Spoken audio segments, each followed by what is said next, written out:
Assalamualaikum warahmatullahi wabarakatuh.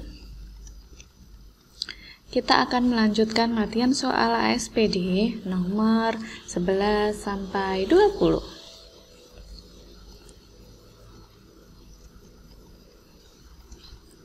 Nomor 11. Perhatikan gambar berikut.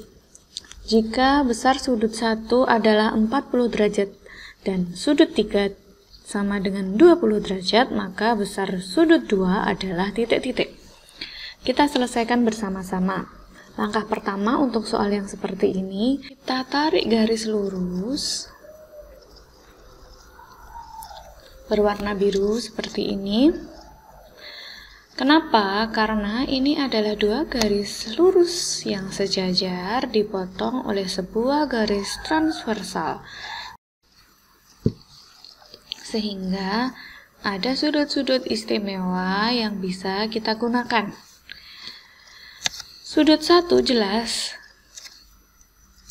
ada hubungan dengan sudut yang sebelah sini. Kalau masih ingat, ini pelajaran kelas 7 tentang garis dan sudut. Sudut 1 dengan sudut sebelah sini ini adalah sudut dalam berseberangan. Sudut dalam berseberangan itu sama besar. Jadi kalau sudut satunya 40 derajat, otomatis sudut yang sebelah sini juga 40 derajat. Kemudian selanjutnya kita tarik garis lurus lagi berwarna kuning. Jadilah sebuah segitiga. Sudut sebelah sini kita sudah tahu 40 derajat, sudut 3 20 derajat, kita tinggal nyari sudut sebelah sini untuk mencari sudut yang kedua. Kita cari dulu sudut yang di atas ini dengan menggunakan teorema bahwa jumlah sudut segitiga itu adalah 180 derajat. Sehingga sudut 1 di sini ya, sama dengan sini ya. Sudut 1 ditambah X ditambah sudut 3 itu ketemunya harus 180 derajat. Sudut 1 kita ganti 40 derajat, X-nya tetap, sudut 3-nya kita ganti 20 derajat, sama dengan 180 derajat. Ini sama ini jadikan 1, jadi 60 derajat tambah X sama dengan 180. 60 derajatnya kita pindah ruas ke sebelah sini, karena 60 derajatnya ini tandanya positif, cuma nggak kelihatan. Jadi kalau pindah ruas, dia berubah tanda jadi negatif. 180 dikurangi 60 derajat, ketemunya 120 derajat. Itu X. X itu yang sini tadi.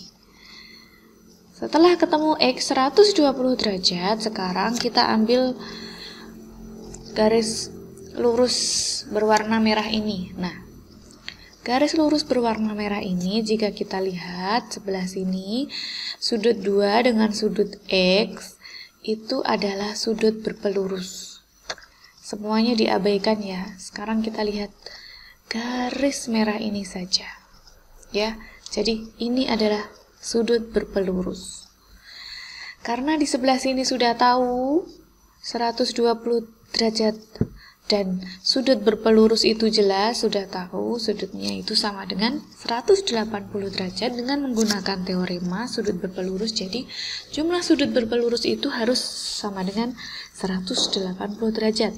Sehingga X ditambah sudut 2 itu harus jumlahnya 180 derajat. X kita sudah tahu tadi kita cari, yaitu 120 derajat. Kemudian sudut 2-nya kita cari. Nah, kalau sudah membentuk persamaan seperti ini, 120 derajatnya kita pindah ruas. 120 derajatnya ini tandanya positif, cuma nggak kelihatan. Jadi kalau dipindah ruas, dia jadi negatif. 180 derajat dikurangi 120 derajat, ketemunya 60 derajat. Jadi, sudut 2 ini ketemunya 60 derajat. Sebenarnya ada cara cepat lain. Untuk menggunakan cara cepat ini, kalian harus menghafal rumus. Rumusnya adalah sudut 2 itu sudut 1 tambah sudut 3. Jadi tinggal 40 tambah 20 ketemu 60 derajat. Sama ya jawabannya. Jadi jawabannya adalah 60 derajat. Kita lanjut ke nomor 12. Sebuah taman berbentuk persegi panjang dengan panjang 42 meter dan lebar 34 meter. Di sekeliling taman akan dipasang lampu dengan jarak antar lampu 8 meter.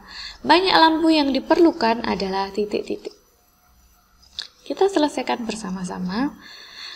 Untuk mencari banyak lampu yang diperlukan, kita memerlukan rumus keliling persegi panjang. Rumus keliling persegi panjang itu adalah 2 kali panjang tambah lebar.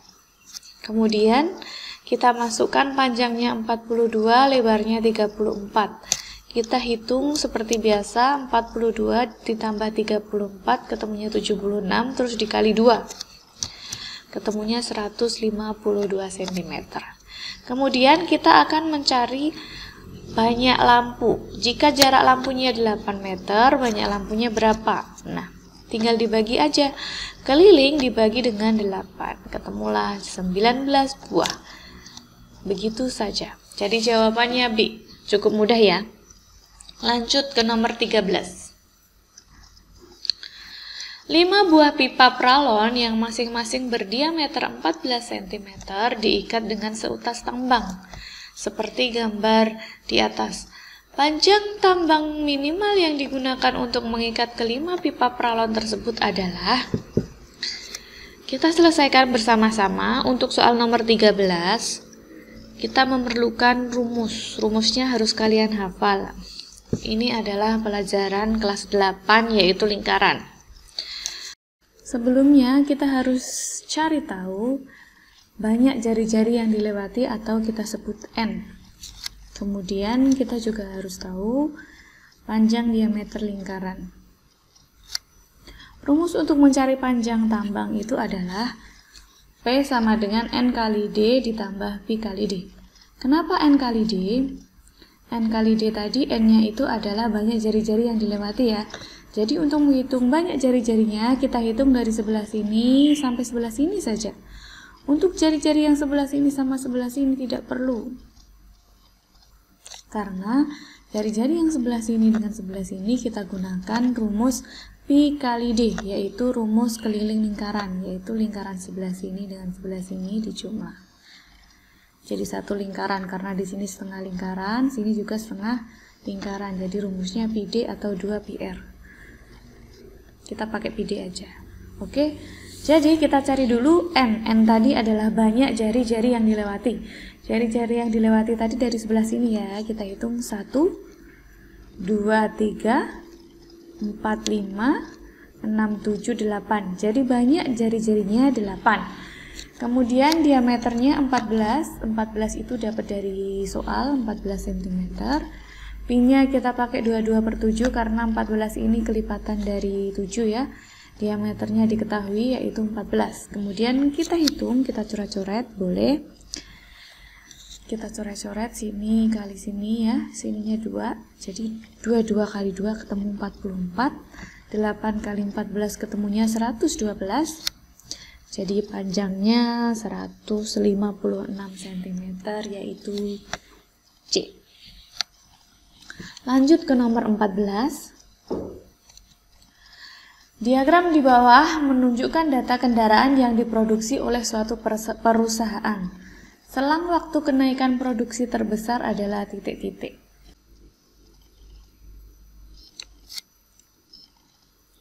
Kita bahas bersama-sama.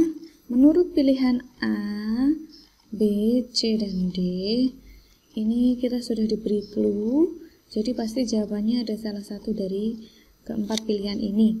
Nah, untuk pilihan yang pertama, kita cermati bersama-sama.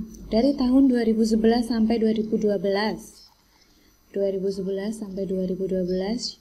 Ini selisihnya dari 4 ke 6 itu berarti 2 ya. 6 dikurangi 4 ketemu 2. Kemudian, pilihan yang kedua, 2012 ke 2013.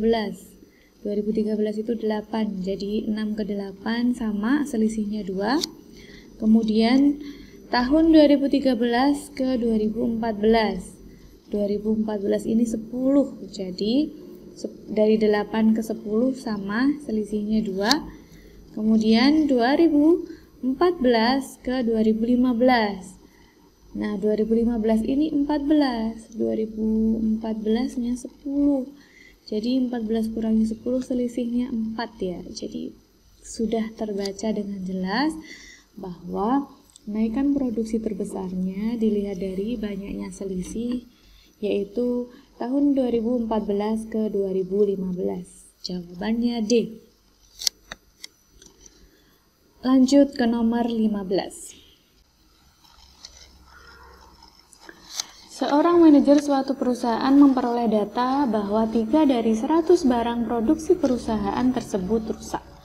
Jika satu barang produksi perusahaan tersebut diambil secara acak, maka peluang barang tersebut tidak rusak adalah titik-titik. Untuk soal peluang seperti nomor 15 ini, langkah pertama yang kita butuhkan adalah mencari NA.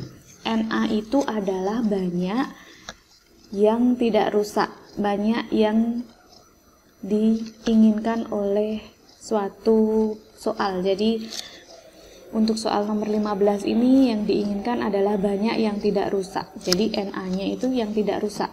Karena tadi ada 100 dan yang rusak 3, jadi NA-nya 100 kurangi 3 yaitu 97.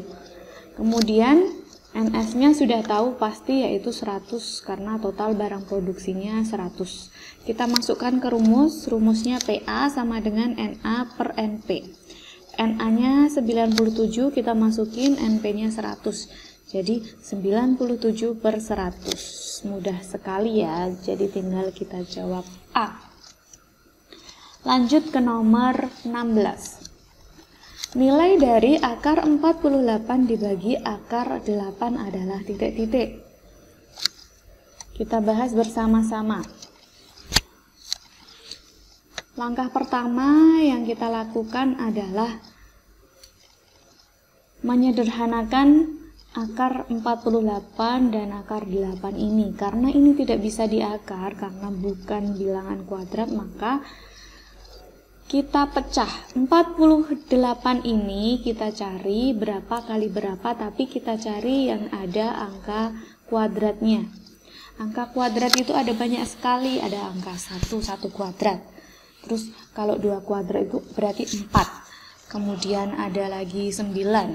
Habis 9 terus 16, terus 25 dan seterusnya. Pokoknya kita cari angka-angka yang ada angka kuadratnya. Jadi berapa kali berapa yang ketemunya 48, tapi salah satunya harus angka kuadrat agar bisa diakar. Jadi 48 ini adalah 16 kali 3, sedangkan 8 ini kita pecah jadi 4 kali 2. Setelah itu kita pisah. Akar 16 kali akar 3 dibagi akar 4 kali akar 2. Nah, kalau sudah pisah gini, kita bisa cari akar 16 ini ketemunya 4. 3-nya tinggal nempel di belakangnya. Kemudian akar 4 ini jadi 2. Yang 2 akar 2 di sini tinggal nempel. Kalau sudah begini, kita boleh ubah bentuk biar lebih gampang. Baginya kita ubah bentuk jadi per. Kemudian kita kalikan dengan sekawannya. Kalau di bawah ini ada akar 2, jadi nanti dikali dengan akar 2 per akar 2, biar akar 2 di bawah ini hilang. Kalau sudah dikali boleh dicoret-coret, 4 dibagi 2, ketemunya 2. Sebelah sini hilang.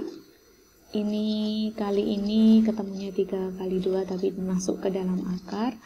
2 kali 2 nya juga masuk ke dalam akar. Kemudian kita hitung. 3 kali 2, 6, 2 kali 2, 4. Nah, akar 4 ini bisa kita buat menjadi bentuk tidak akar, yaitu 2. Kemudian kita coret-coret lagi, 2 atas dan bawah, jadi tinggal ketemunya akar 6. Sebenarnya ada cara yang lebih singkat lagi.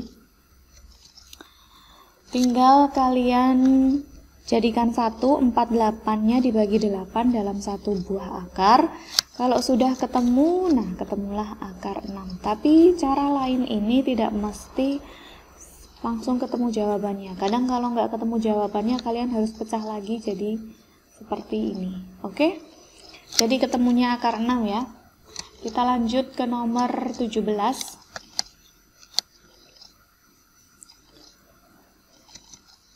Pembuatan 0 dari fungsi Y sama dengan X pangkat 2 kurangi X kurangi 12 adalah pembuat 0 ya ini maksudnya. Jadi pembuat 0 ini adalah kita mencari faktor dari fungsi. Langkah yang paling gampang dengan membuat kotak belah ketupat. Di video sebelumnya sudah pernah dijelaskan. Jadi negatif 12 ini taruh di atas, terus yang bagian tengah sini negatif 1-nya taruh di bawah. Kemudian kita coba-coba berapa kali berapa kalau ketemunya negatif 12, tapi kalau dijumlah ketemunya negatif 1. Jadi berapa kali berapa ketemunya negatif 12, tapi kalau dijumlah ketemunya negatif 1. Negatif 4 dan negatif 3. Kita cek. Negatif 4 kali 3 ketemunya negatif 12, betul? Betul. Negatif 4 ditambah 3 ketemunya negatif 1, betul? Betul. Boleh dibolak-balik 3-nya di sini, negatif 4-nya di sebelah sini, boleh. Kalau sudah ketemu negatif 4 dan 3, tinggal kita masukkan X kurangi 4 karena ini tadi negatif 4, X plus 3 karena di sini plus 3. Kemudian X min 4 sama dengan 0 atau X plus 3 sama dengan 0. Min 4-nya kita pindah ruas ke sebelah sini, yang tadinya min jadi plus. Plus 3-nya juga kita pindah ruas, yang tadinya plus jadi min. Nah, ketemulah X sama dengan 4 atau X sama dengan min 3. Jadi boleh dibolak-balik ya. X min 3-nya di depan atau X sama dengan 4-nya di belakang. Jadi jawabannya adalah D. Lanjut ke nomor 18. Perhatikan persegi panjang OABC yang akan didilatasikan dengan pusat dilatasi O 0,0. Jika A aksen adalah bayangan titik A, koordinat titik B aksen adalah titik-titik. Jadi ini akan didilatasikan. Dilatasi itu adalah diperbesar. Jadi A diperbesar ke A aksen. Untuk soal nomor 18, langkah pertama kita akan mencari berapa besar dilatasinya. Dilatasinya itu rumusnya O, K ya. Jadi yang tadi titik awalnya A itu 2,0 menjadi A aksen 6,0. Jadi kita cari pakai dilatasi, karena dilatasi itu rumusnya tinggal 2 dikali K itu sama dengan 6. Jadi tulis dulu 2 kali K sama dengan 6 atau 0 kali K sama dengan 0. 0 itu dapat dari sini, 0 yang pertama dapat dari sini, K-nya dari sini. Oke, kita ambil salah satu. Boleh depannya, boleh belakang. Kita ambil depan aja biar gampang. 2K sama dengan 6. Kalau kita nyari K berarti 2 ini pindah ruas. 2K itu kan kali, jadi kalau pindah ruas jadi bagi. 6 bagi 2 ketemu 3, jadi K-nya 3. Setelah ketemu besar dilatasinya, kita masukkan ke dilatasi yang baru yaitu B. B aksen, karena kita mau nyari B aksen. Oke, kita masukkan B itu titiknya 2,4 didapat dari sini 2 ke sininya 4. Sininya 2, sininya 4. Ini koordinatnya B, yaitu 2,4. Kemudian kita didilatasikan 2 kali 3, 4 kali 3. 2 kali 3 ketemunya 6. 4 kali 3 ketemunya 12. Jadi jawabannya 6,12, yaitu C. Lanjut ke nomor 19. Perhatikan gambar. Lebar sungai adalah, nah ini adalah soal kesebangunan. Kita menggunakan perbandingan. Kita bandingkan terlebih dahulu. Segitiga kecil banding dengan segitiga besar. Nah, sisi segitiga kecil sebelah sini kita bandingkan dengan sisi segitiga yang sebelah sini, karena sisi segitiga sebelah sini dengan sisi segitiga sebelah sini itu bersesuaian, jadi bisa dibandingkan. Kemudian sisi yang sebelah sini atau kita sebut X yang akan kita cari yaitu lebar sungai, ini bersesuaian dengan sisi segitiga besar sebelah sini ya. Jadi X dibanding dengan X tambah 3.